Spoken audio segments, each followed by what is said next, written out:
Hello. आजच्या संध्याकाळी पुन्हा एकदा ऐसे चर्चच्या वतीने मी आपलं तारणाऱ्या प्रभू येशू ख्रिस्तामध्ये स्वागत करीत आहे. यावेळेस आम्ही गीत नंबर 24 गाणार आहोत. मी विनंती करतो की रेव्हरंट विश्वास पाडवी साहेब पुढे येतील आणि गाऊ लागतील.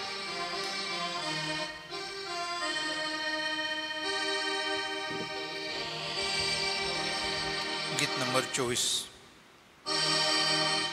प्रभु आम्ही दीन प्राणी तुझ पुढे नमतो. तू पवित्र थोर ज्ञानी तुझ आता वंदितो. सदात्मा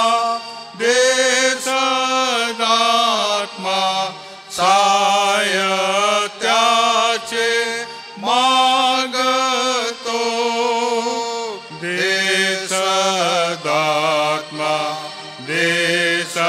सदात्मा सायत्याचे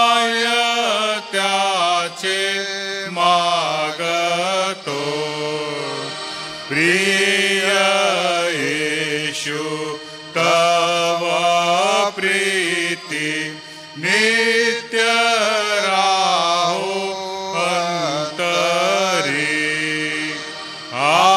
आचराया दया नीति बेया मार्गावरी. तव सेवा करू जगू तोवरी. तव सेवा करू जगू तोवरी. तुझ कैसे तोषवावे रोज आमाशी कवी. प्रतिदोषा निवारावे तुझ दिसे सर्वस्वी. शुद्ध राखी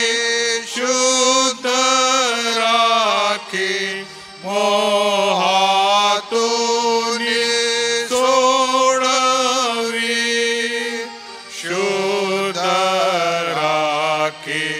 शुद्ध राखी मोहातून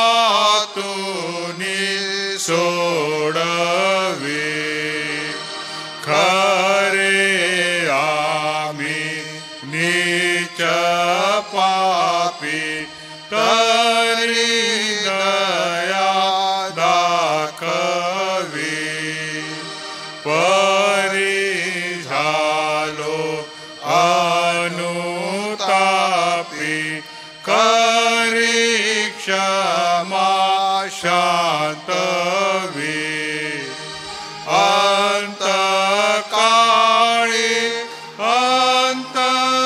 अंतकाळी स्वर्गलोकी पोचवी.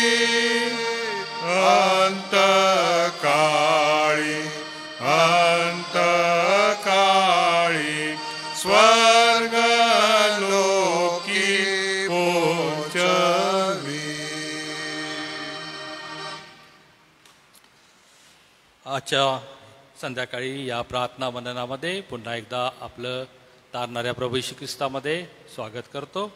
यावेळेस आम्ही देवाच्या वचनाकडे जाण्याच्या अगोदर आपण 2 शब्दाची प्रार्थना करणार आहोत आणि त्याच्यानंतर आदरणीय रेव्हरंट अनुपाळखे देवाच्या वचनाची सेवा ते करतील. मी विनंती करतो की पंच आहे आमच्यामध्ये राजेंद्र व्यास ते पुढे येतील आणि प्रार्थना करतील.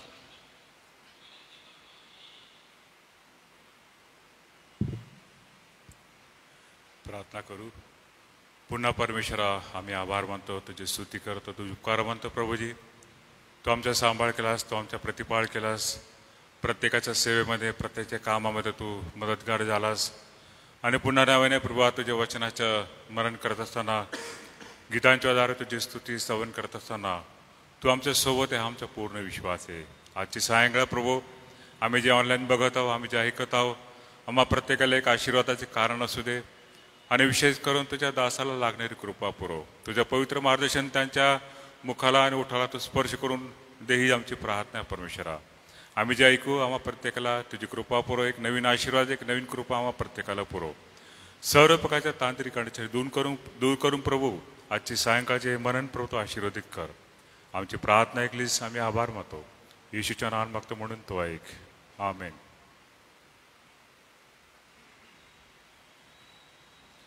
पुन्हा एक वार आपणा सगळ्यांचं ख्रिस्त येशूमध्ये मी स्वागत करतो. एका नवीन सप्ताहामध्ये आपलं पदार्पण परमेश्वर कृपेने झालेलं आहे.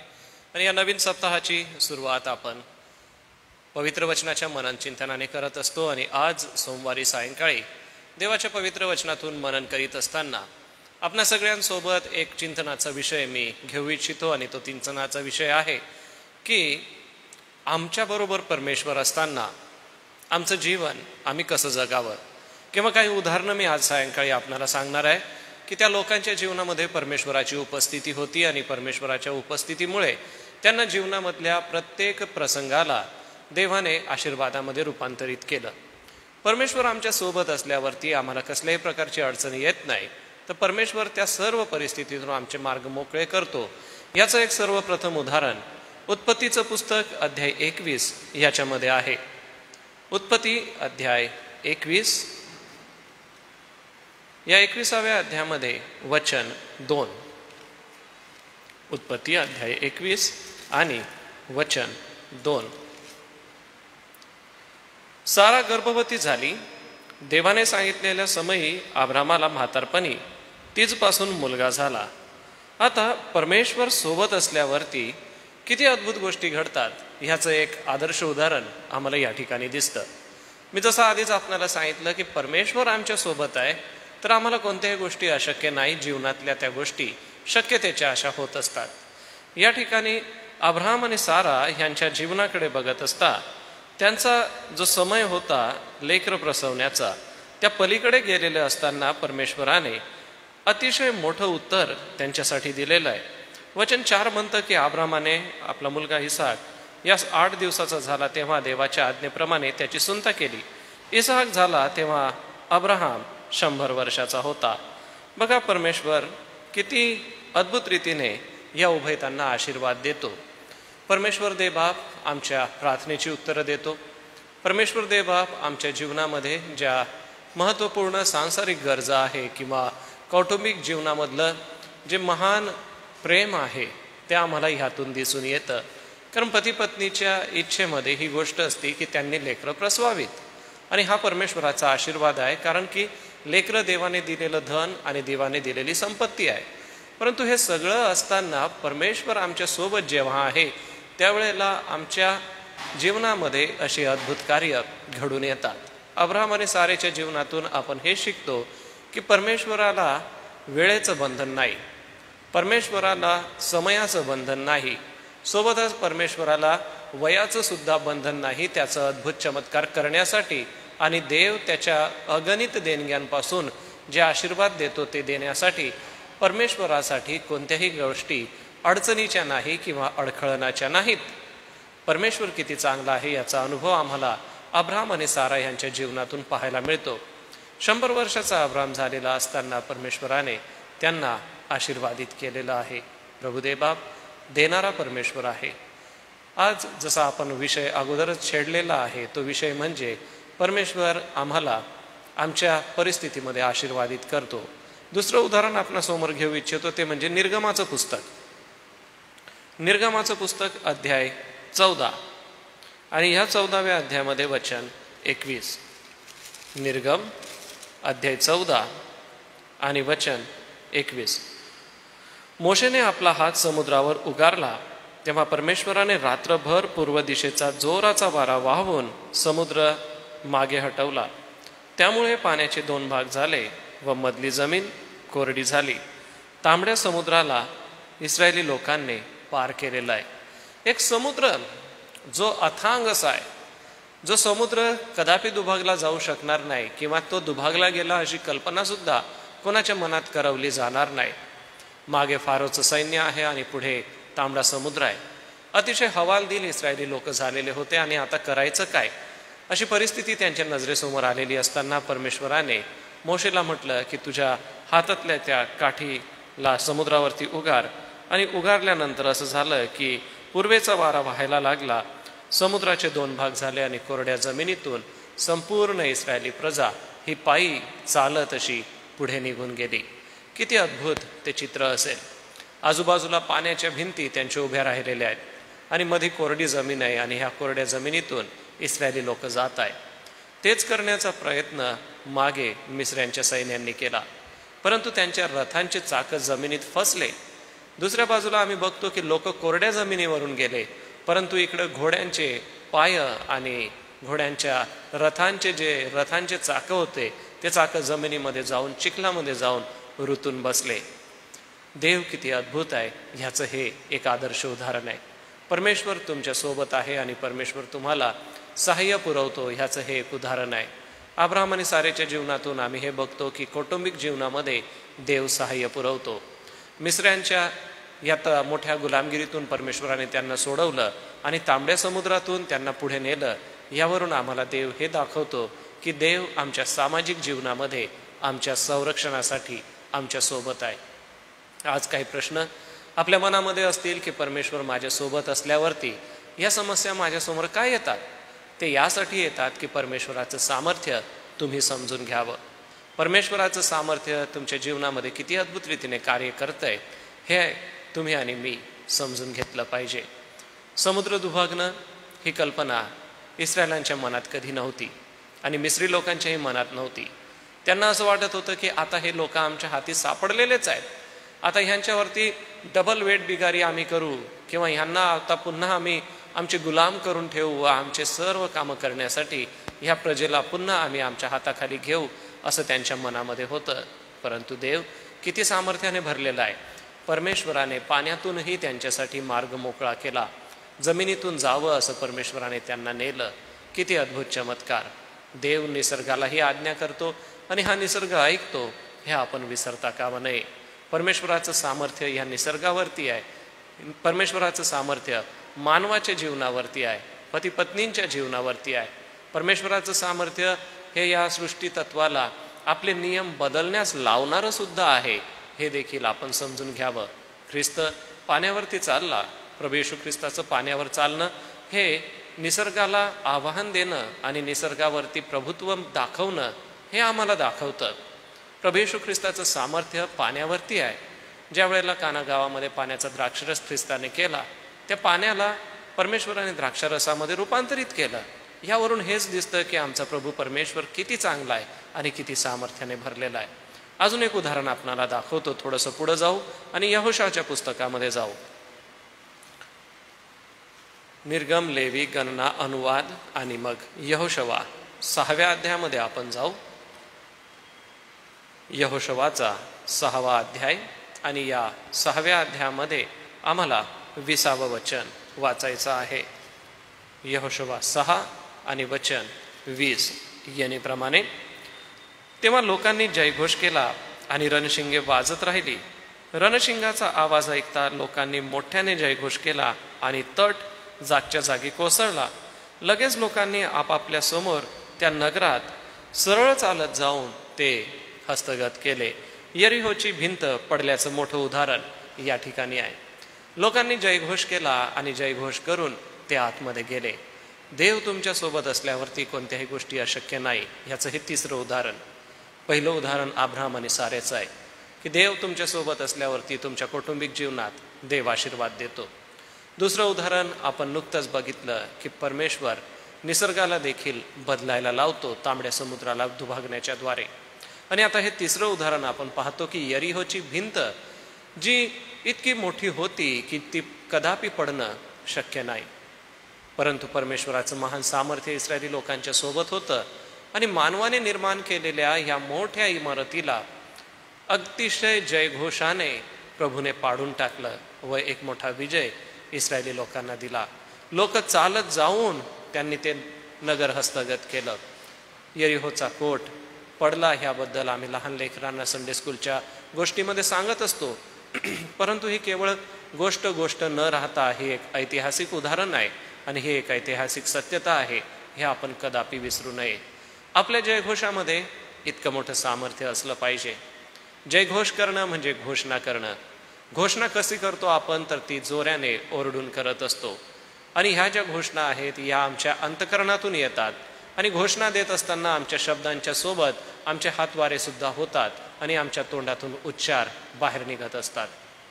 आमचं शरीर त्या घोषणेला प्रतिसाद देत असतं आणि आमचे शब्द घोषणेला प्रतिसाद देत असतात.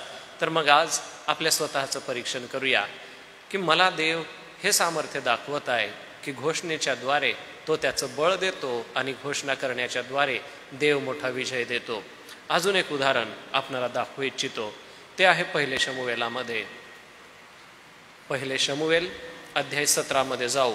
17वा अध्याय पहिले शमूएलाचा हा गल्ल्याथाच्या वधाबद्दल सांगितलेला आहे. या 17व्या अध्यायामध्ये वचन 45 पहा. 45व वचन. तेव्हा दावीद त्या बलिष्ठास म्हणाला, तू तलवार, भाला व बर्ची घेऊन मजवर चढून आला आहेस, पण इस्रायली सैन्याच्या देवाला तू तुच्छ लेखिले आहेस. त्या सेनाधीश परमेश्वराच्या नावाने मी तुझकडे आलो आहे. परमेश्वराच्या नावाने परमेश्वराचं अद्भुत सामर्थ्य दाखवत दावीद राजाने गल्ल्याथाला वध केला व गल्ल्याथावरती विजय मिळवला. गल्ल्याथाची तलवार काढून गल्ल्याथाचं शिरच्छेद करून त्याने एक मोठा विजय मिळवून दाखवला. देव तुमच्या सोबत असताना शत्रूवरती विजय मिळतो, हे आम्ही या ठिकाणी अजून एक तत्व पाहतो. देव निसर्गावरती प्रभुत्व मिळवण्यासाठी तुमच्या सोबत आहे. देव तुमच्या कौटुंबिक जीवनामध्ये प्रभुत्व मिळवण्यासाठी तुमच्या सोबत आहे. देव तुमच्या शत्रूंना तुमच्या पायाखाली तुडवण्यासाठी तयार आहे. देव तुमच्या सोबत असल्यावरती देव किती मोठी काम करतो ह्याचं सुंदर उदाहरण आपल्याला दाविदाच्या जीवनातून पाहायला मिळतं. संपूर्ण रणांगणामध्ये सर्व सैनिक उभे आहेत आणि दावीद एकटा पुढे जातोय. आणि हा गल्ल्यात जो महाकाय असा आहे, अतिशय उंच, अतिशय धडधाकट आणि सर्व सैनिकांचा पोशाख घालून किंवा सैनिकाने जो पेहराव घेतला पाहिजे तो घेऊन गल्ल्यात उभा आहे. परंतु दावीद एक गोफनगुंडा घेऊन त्याच्यासमोर उभा आहे आणि त्याच्यासोबत जाऊन त्याचा वध तो करतो. परमेश्वराच्या नावाने तो येतो. परमेश्वराच्या सेनातून तुच्छ लेखल्या असं दावीद म्हणतो. परमेश्वराचं सामर्थ्य दाविदाला सहाय्य करतं.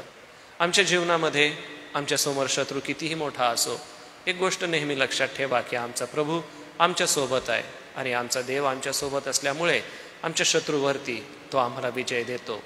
अजून एक पुढचं उदाहरण आपण बघूया. आता आपण नवीन करारामध्ये जाऊ. नवीन करारामध्ये योहानकृत शुभवर्तमानाच्या 11व्या अध्यायामध्ये जाऊ. या 11व्या अध्यायामध्ये लाजराला जिवंत करण्याचा वृत्तांत आहे. 11वा अध्याय वचन 43 बघा. असे बोलून त्याने मोठ्याने हाक मारून म्हटले, लाजारा बाहेर ये. तेव्हा जो मेलेला होता तो बाहेर आला. त्याचे हातपाय पिरेत वस्त्रांनी बांधलेले व तोंड रुमालाने वेष्टलेले होते. येशूने त्यांना म्हटले, ह्याला मोकळे करून जाऊ द्या. परमेश्वराचं सामर्थ्य जीवनावरती आहे हे आम्ही या ठिकाणी पाहतो. लाजाराला प्रभू येशू ख्रिस्ताने जिवंत केलं व एक अद्भुत कार्य त्या ठिकाणी घडून आलं. परमेश्वराचं सामर्थ्य आमच्या जीवनावरती आहे हेही आम्हाला शिकायला मिळतं. देव आमच्या सोबत असल्यावरती आम्हाला काय मिळतं, तर आम्हाला सार्वकालिक जीवनाची आशा मिळते. जितक्यांनी प्रभू येशू ख्रिस्ताला आपला तारणारा म्हणून स्वीकारलेला आहे व जितके लोक प्रभू येशू ख्रिस्तामध्ये आपलं जीवन जगत आहेत, त्यांनी आपल्या स्वतःला शुद्ध पवित्र करून ख्रिस्ताच्या रक्तामध्ये धुवून व स्वतःचे विचार ख्रिस्तामध्ये एकाग्र करून जीवन जगून परमेश्वराचं गौरव केलं पाहिजे. परमेश्वर आमच्या सोबत असल्यावर काय घडतं, तर तो आम्हाला जीवन प्राप्ती देत असतो. शेवटली गोष्ट प्रेषितांची कृत्यमध्ये जाऊ. प्रेषितांची कृत्य अध्याय 9 मध्ये आपण जाऊ व या 9व्या अध्यायामध्ये 20 आणि 21 वचन. प्रेषितांची कृत्य अध्याय 9 वचन 20 आणि वचन 21. आणि त्याने लागलेच सभास्थानामध्ये येशूविषयी घोषणा केली की तो देवाचा पुत्र आहे. तेव्हा सर्व ऐकणारे विस्मित होऊन म्हणू लागले, हे नाव घेणाऱ्यांचा ज्याने यरुशलेमेत नाश केला तोच हा नव्हे काय? आणि त्यांना बांधून मुख्य याजकाकडे न्यावे म्हणून हा येथे आला होता ना?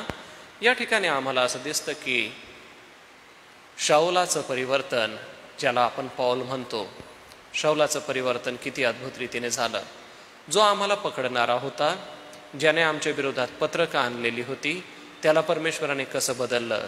परमेश्वर आमच्यासोबत असल्यावर काय होतं, तर परमेश्वर आमच्यासोबत असल्यावरती आम्हाला सुद्धा तो पूर्णतः बदलून टाकतो. शाऊलाचे विचार परमेश्वराने बदलून टाकले. शाऊलाची परमेश्वराकडे बघण्याची संपूर्ण दृष्टी परमेश्वराने बदलून टाकली व जो छळ करणारा होता तो सुवार्ता सांगणारा झाला. जो मंडळ्यांचा नाश करणारा होता तो मंडळ्या स्थापन करणारा झाला. जो मंडळ्यांना चिरडून टाकणारा होता, मंडळ्यांमधल्या सभासदांना मारून टाकणारा होता, तोच देवाकडे मंडळ्यांमधील सभासदांना जीवन मिळावं म्हणून अहोरात्र प्रार्थना करतोय. तोच मंडळ्यांसाठी पत्र लिहून आपलं मन मोकळं करतोय आणि तोच मंडळ्यांसाठी आपलं योगदान देतो. परमेश्वर आपल्या सोबत असल्यावर काय काय घडतं ह्याची ही 6-7 उदाहरणं आपण बघितलेली आहे. आज सायंकाळी आपल्या लक्षात हेच ठेवा की परमेश्वर आमच्या सोबत आहे आणि परमेश्वर आमच्या सोबत आहे तर तो आमच्या कौटुंबिक जीवनाला आशीर्वादित करतो.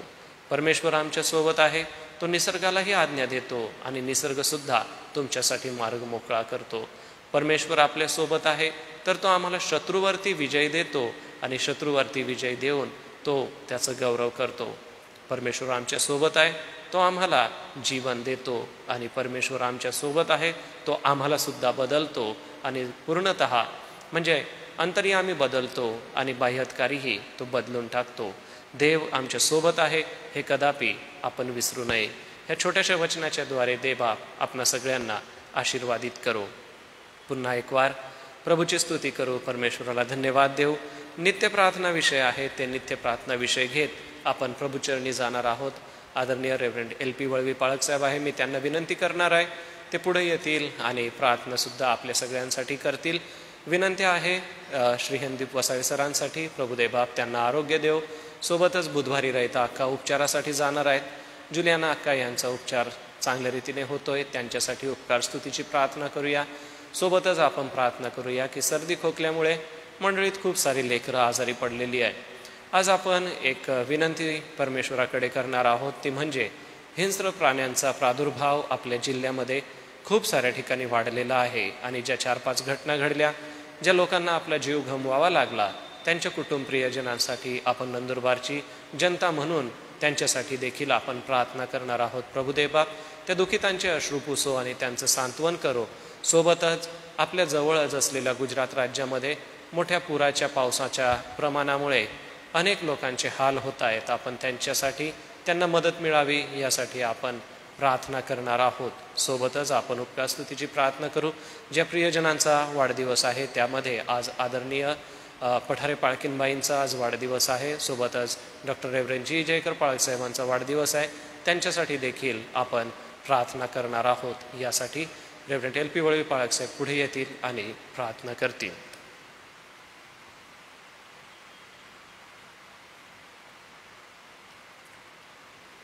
प्रार्थना करू. पवित्र सर्वशक्तिमान सर्व समर्थ प्रेमळ पित्या, प्रभू येशूच्या पवित्र नावात आम्ही धन्यवाद स्तुती करतो. या सायंकाळी तू आपलं पवित्र वचनाच्या द्वारे पुन्हा तू आमच्या समोर स्मरण करून दिलं की तू आमचा परमेश्वर, अनन्य परमेश्वर आहे, सर्व समर्थ आहे आणि म्हणून आम्ही धन्यवाद देतो. सामर्थ्य तुझं आहे आणि या सर्व गोष्टी इतिहासापासून आजवर तू करीत आहे आणि प्रभू येशू तुईपर्यंत या सर्व गोष्टी आमच्याबरोबर तू आहे. प्रतिदिवशी आम्ही तुझं वचन आणि पवित्र आत्म्याचे योगे तुझी पवित्र उपस्थितीचा प्रभू तू आम्हाला अनुभव देतो. मी तुमचा देव जिवंत आहे, मी सदोदित तुमच्याबरोबर आहे. म्हणून नारायण मामन टिळक म्हणतो, माझा देव माझ्या संगे आणखी मी काय मागे. खरोखर तो आमच्यासाठी पुरेसा आहे प्रभू. आणि या तुझ्या सुंदर वचनाबद्दल तुझ्या दासाकरवी पुन्हा स्मरण दिलं म्हणून आम्ही धन्यवाद देतो. प्रभू येशू, आज ज्या बहिणीसाठी प्रार्थना केली जात आहे, सदैव रयता अक्का जी उपचारासाठी जाणार आहे तिच्याबरोबर तू राहा.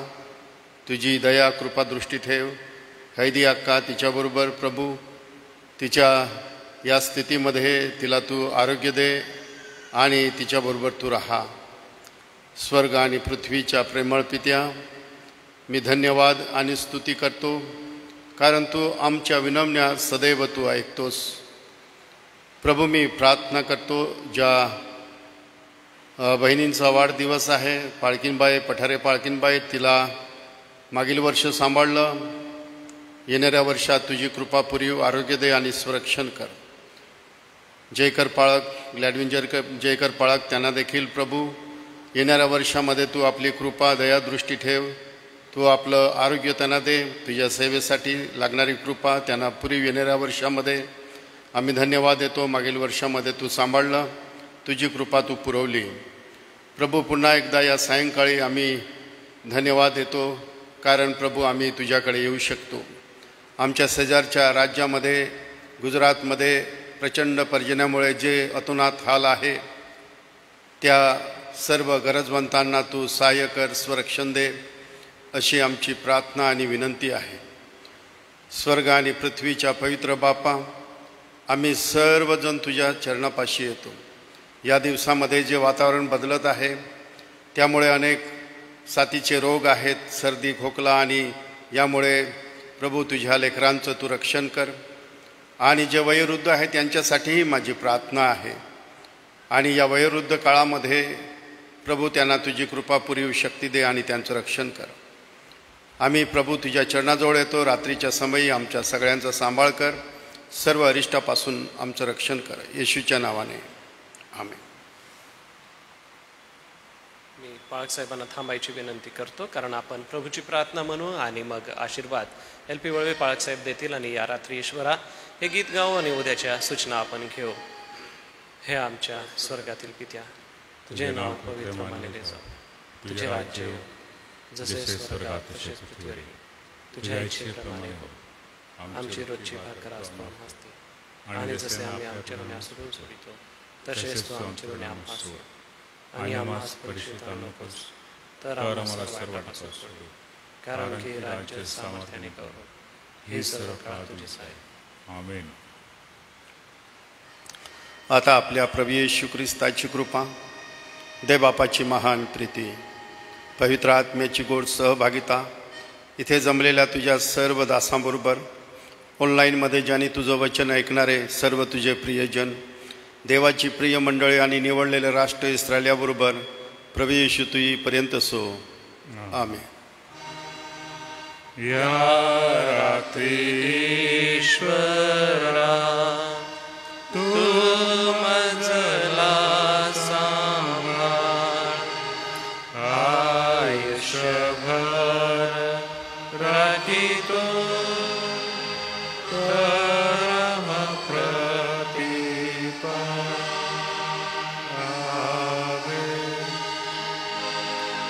उद्या मंगळवार, उद्या सायंकाळी देखील 6 ते 6:30 या वेळेमध्ये मनन चिंतन होईल. आदरणीय रेव्हरंड जयेश पठारे पाळक साहेब उद्याचं मनन घेतील. सर्वांना सलाम.